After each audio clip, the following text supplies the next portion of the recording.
3장밖에 안 남았어. 그냥 다 읽어보래요. 15장 태초 이전에 더욱 심오한 마법. 제목이 태초 이전에 더욱 심오한 마법인 이유는 그 13장 제목이 뭐였냐면 태초의 심오한 마법이었어요. 나니아 세계에서 반역자 반드시 어떻게 돼요? 반드시 죽는데 누가 죽일 수 있을까요? 반역자를 죽일 권리가 있어요. 반역자는 하얀 마녀의 소유가 돼요. 그게 바로 태초의 심오한 마법인데, 근데 만약에 반역자를 죽이지 않을 시에 반역자를 하얀 마녀에게 넘겨주지 않으면 어떻게 될까요? 나니아 세계 전체가 물과 바다로 멸망한다고 했어요. 아슬란의 아버지는 누구냐면 바다 황제예요. 바다의 황제. 바다의 황제와 아슬란이 나니아 세계를 같이 만들었어. 근데 그 만들 때 태초의 마법을 만들었어. 그게 뭐였냐면, 왜냐하면 서로 사이좋게 지내야 되니까 여기서 배신을 하거나 반역하는 사람은 반드시 죽어야 된다. 근데 그 죽어야 되는 그 죽이는 사람, 사형 집행인, 황제의 사형 집행인이 하얀 마녀였던 거예요. 이 법에 대해서 아슬란이 만들 때도 있었고 이 법을 아슬란이 잘 알 거 아니에요. 그죠? 그러면 이 법을 아슬란이 지켜야 돼, 안 지켜야 돼? 지켜야 돼요. 파괴할 수 없어. 한번 만든 법. 차라리 자기가 죽었어. 에드먼드가 죽어야 되는 상황이야. 무조건. 안 그러면 다 같이 죽어. 근데 에드먼드 죽일 수 있어? 없어? 없어. 너무 사랑하니까. 아슬란이 뭘 결정했어요? 차라리 내가 죽을게 하고 하얀 마녀와 그거를 거래했던 거지. 근데 마지막 순간에 하얀 마녀가 아슬란한테 뭐라고 말했어요? 넌 죽어라. 근데 너 죽어도 내가 다른 애들 다 죽일 거야. 자, 누가 이겼지? 얼간이 같은 놈. 이제 나는 계약대로 그놈 대신 널 죽일 것이고 그리하여 심오한 마법은 그대로 지켜질 것이다. 하지만 네가 죽으면 내가 그놈을 죽이지 못할 것 같냐? 넌 내게 나니아를 영원히 넘겼다는 사실을 알아야 돼. 너는 네 목숨은 물론 그놈의 목숨도 구하지 못하게 된 거야. 15장 태초 이전에 더욱 심오한 마법. 태초에 심오한 마법이 있었는데 태초보다 더 전에 있었던 마법이 있었어. 그게 뭔지 오늘 나올 거예요. 두 여자아이가 계속 덤불 속에 웅크린 채 두 손으로 얼굴을 가리고 있을 때 마녀가 외치는 소리가 들렸다. 자, 다들 나를 따르라. 이 전쟁을 끝내러 가자. 저 위대한 멍청이, 저 위대한 고양이가 죽어 자빠졌으니 인간 쓰레기들과 반역자들을 해치우는 데는 얼마 안 걸릴 것이다. 그로부터 몇 초 동안은 아이들에게 위험천만한 순간이었다. 저 악독한 오합지졸들이 거친 함성을 내지르며 째질 듯이 백파이프를 불고 뿔나파를 귀가 따갑게 불어대고 언덕 꼭대기를 휩쓸고 비탈길로 물밀듯이 내려와 아이들이 숨어있는 곳 바로 옆을 지나갔다. 요괴들이 찬바람처럼 스쳐 지나가고 미노타우루스들이 옆으로 뛰어가자 땅이 뒤집히는 것 같았다. 머리 위로는 독수리와 거대한 박쥐들이 사악한 날개를 퍼덕이며 질풍처럼 지나갔다. 다른 때 같았으면 두 아이는 겁에 질려 덜덜 떨고 있었을 것이다.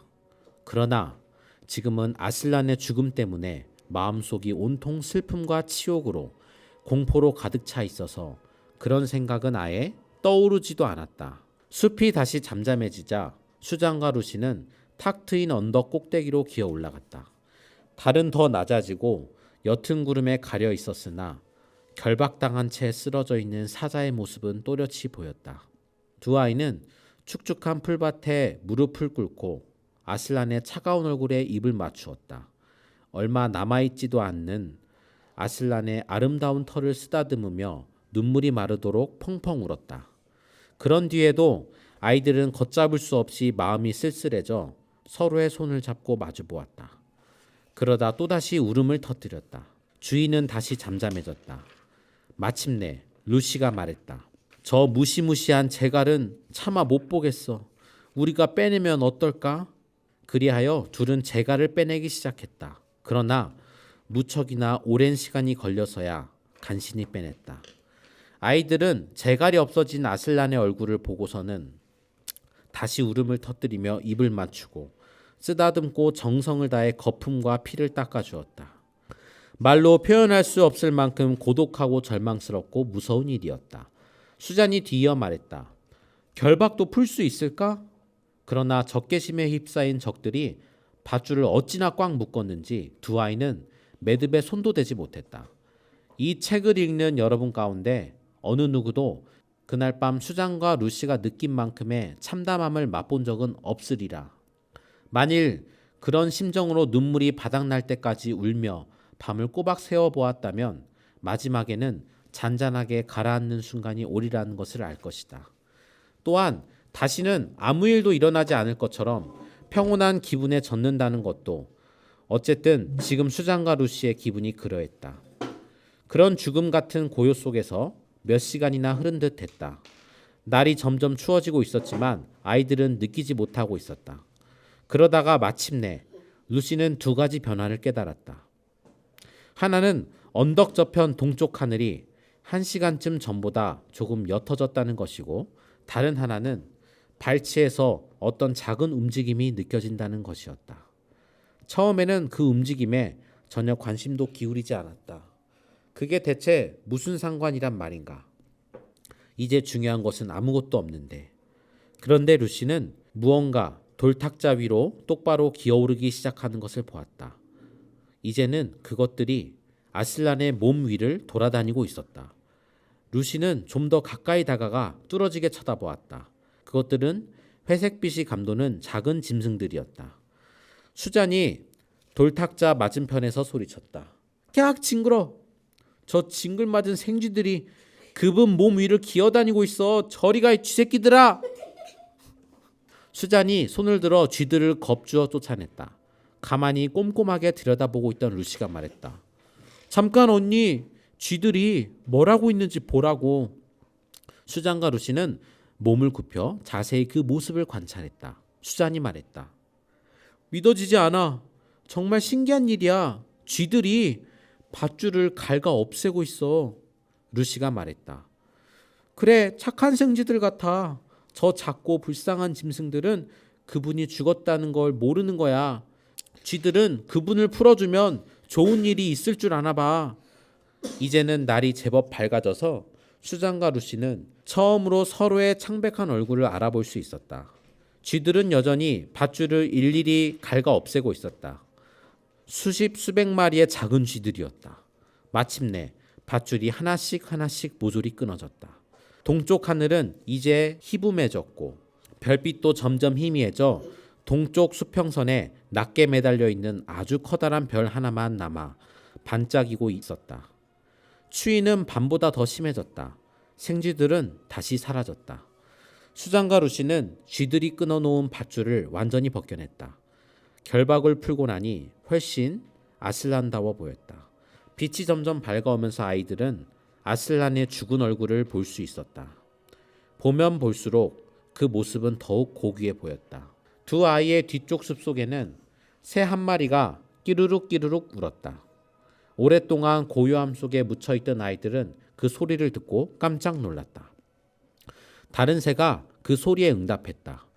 곧 사방이 새들의 울음소리로 가득 찼다. 이제는 깊은 밤이 아니라 이른 아침인 것이 분명했다. 루시가 말했다. 너무 추워.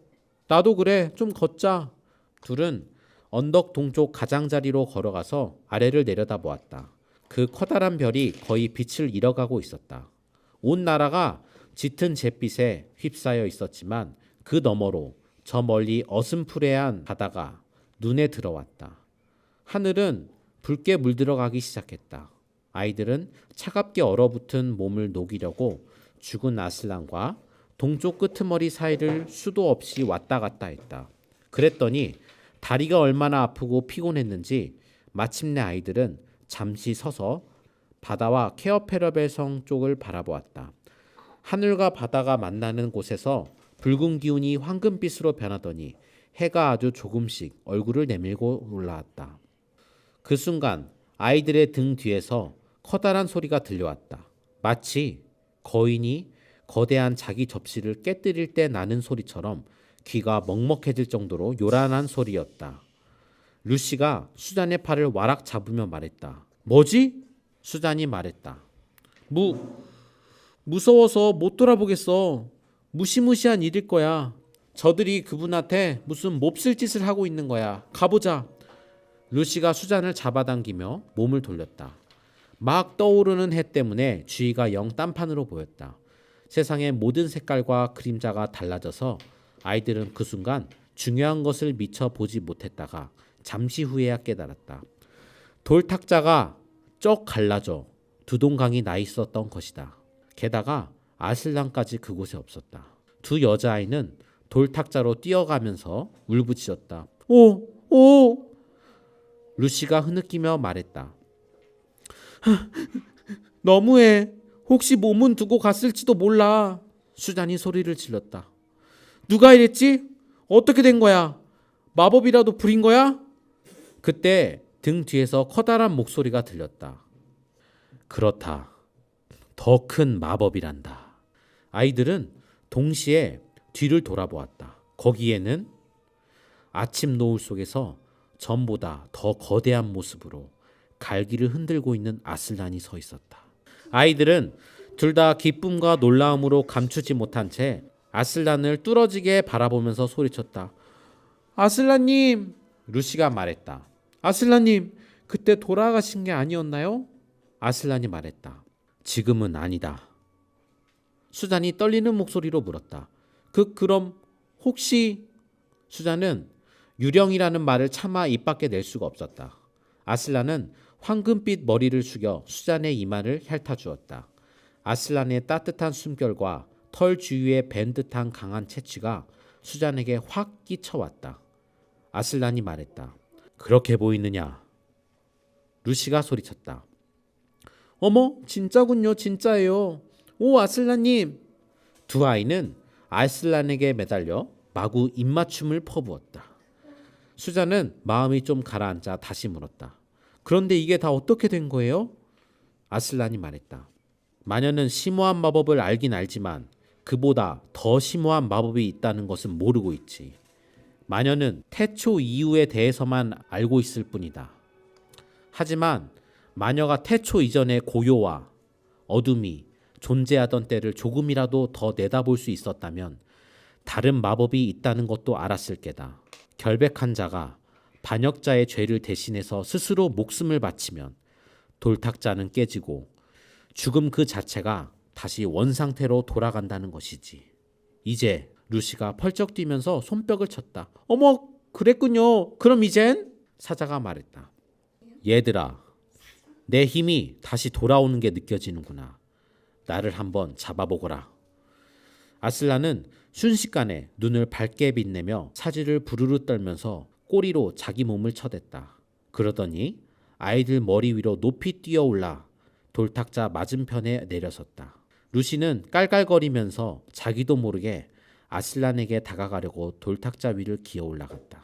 아슬란은 다시 펄쩍 뛰었다. 그리하여 아주 신나는 술래잡기가 시작되었다. 아슬란은 아이들 손이 닿지 않을 정도로 언덕 꼭대기를 빙빙 돌기도 하고 잘하면 꼬리를 잡을 수 있을 만큼 아이들 사이로 가깝게 뛰어들기도 했다. 그런가 하면 놀랄 만큼 부드럽게 거대한 앞발로 아이들을 공중 높이 던져 올렸다가 다시 받아 안기도 했다. 그러다가 갑자기 동작을 멈췄다. 이제 아슬란과 루시와 수잔은 행복한 웃음을 터뜨리며 함께 털과 팔과 다리를 포개고 뒹굴었다. 나니아가 아닌 곳에서는 어느 누구도 맛볼 수 없는 장난이었다. 천둥번개와 함께 노는 기분이었다고나 할까? 새끼 고양이와 노는 기분이었다고나 할까?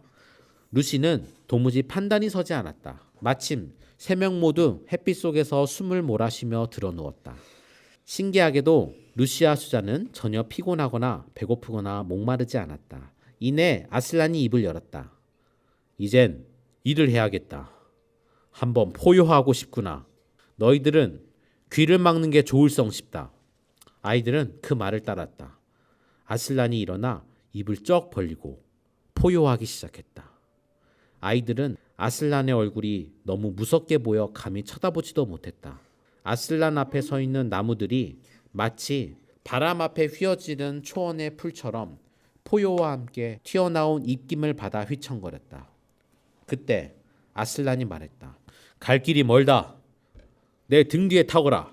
아슬란이 웅크리자 아이들은 따뜻한 황금빛 등에 올라탔다. 수잔이 앞에 앉아 갈기를 꽉 붙들고 루시는 그 뒤에서 수잔을 꼭 잡았다. 아슬란은 아이들을 태우고 일어나자마자 어떤 말에게도 뒤지지 않을 만큼 빠르게 우거진 숲을 향해 내달렸다.